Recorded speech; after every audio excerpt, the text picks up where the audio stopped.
നമസ്കാരം. മലയാളി വാർത്തയിലേക്ക് സ്വാഗതം. വിഴിഞ്ഞത്ത് വൃക്കരോഗബാധിതയായ കുട്ടി ഉൾപ്പെടെ ഇരട്ട കുട്ടികളെയും ഭാര്യയും പുറത്താക്കി വീട് പൂട്ടി കടന്നു കളഞ്ഞ ഗ്രഹനാഥന് വേണ്ടി അന്വേഷണം ഊർജിതമാക്കി പോലീസ്. വെണ്ണിയൂർ വവ്വാമൂലയിലാണ് സംഭവം. 29 വയസ്സുകാരിയായ ഭാര്യയെയും 5 വയസ്സുള്ള ഇരട്ട കുട്ടികളെയുമാണ് ഭർത്താവ് പുറത്തിറക്കിയത്. കഴിഞ്ഞ ദിവസം ഉച്ചയ്ക്ക് ഇവരെ വീട്ടിൽ നിന്ന് പുറത്താക്കുകയായിരുന്നു. തുടർന്ന് ഭക്ഷണമോ മരുന്നോ കഴിക്കാനാകാതെ ബുദ്ധിമുട്ടിലായതോടെ രാത്രിയിൽ യുവതിയും കുട്ടികളും വിഴിഞ്ഞം പോലീസ് സ്റ്റേഷനിൽ അഭയം തേടുകയായിരുന്നു.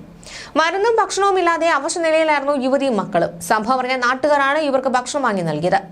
സർക്കാർ ഉദ്യോഗസ്ഥനായ ഭർത്താവിനെതിരെ ഗാർഹിക പീഡനത്തിന് മുമ്പ് വിഴിഞ്ഞം പോലീസ് കേസ് നൽകുകയും ഇത് സംബന്ധിച്ച് നെയ്യാറ്റിൻകര കോടതിയിൽ നിന്ന് പ്രൊട്ടക്ഷൻ ഓർഡർ വാങ്ങുകയും ചെയ്തിരുന്നു.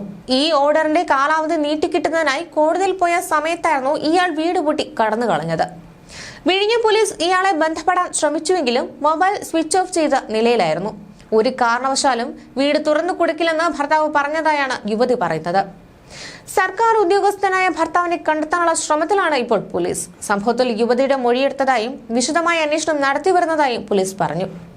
ഭർത്താവിനെതിരെ യുവതി നൽകിയിരിക്കുന്ന ഗാർഹിക പീഡന കേസിലെ പ്രൊട്ടക്ഷൻ ഓർഡർ കാലാവധി നീട്ടിക്കിട്ടുന്നതിനായി കോടതിയിൽ പോയ നേരത്താണ് ഭർത്താവിന്റെ പ്രതികാര നടപടി ഉണ്ടായത്. അർദ്ധരാത്രിയുടെ ഭർത്താവ് അജിത് റോബിനെ കുറിച്ച് വിവരമില്ലാതായതോടെ യുവതി പോലീസ് സ്റ്റേഷനിൽ മക്കളുമായി എത്തുകയായിരുന്നു. യുവതി നൽകിയ നമ്പറിൽ പോലീസ് ബന്ധപ്പെടാൻ ശ്രമിച്ചപ്പോഴും സ്വിച്ച് ഓഫ് ആയിരുന്നു. സംഭവത്തിൽ കൂടുതൽ വെളിപ്പെടുത്തലുമായി പിന്നീട് യുവതി രംഗത്തെത്തി.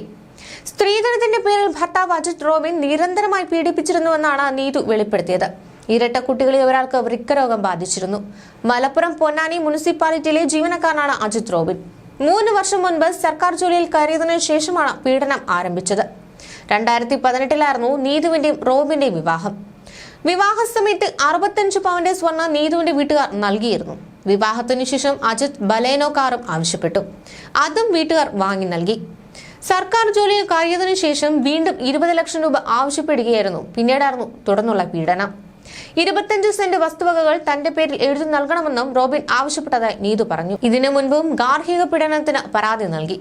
നെയ്യാറ്റിൻകര കോടതിയിൽ നിന്ന് പ്രൊട്ടക്ഷൻ ഓർഡറും യുവതി വാങ്ങി. വീട് പൂട്ടിപ്പോയതിനെ തുടർന്ന് ഉച്ച മുതൽ ഭക്ഷണമോ വെള്ളമോ മരുന്നുകളോ അമ്മയ്ക്കും കുഞ്ഞുങ്ങൾക്കും ലഭിച്ചിരുന്നില്ല.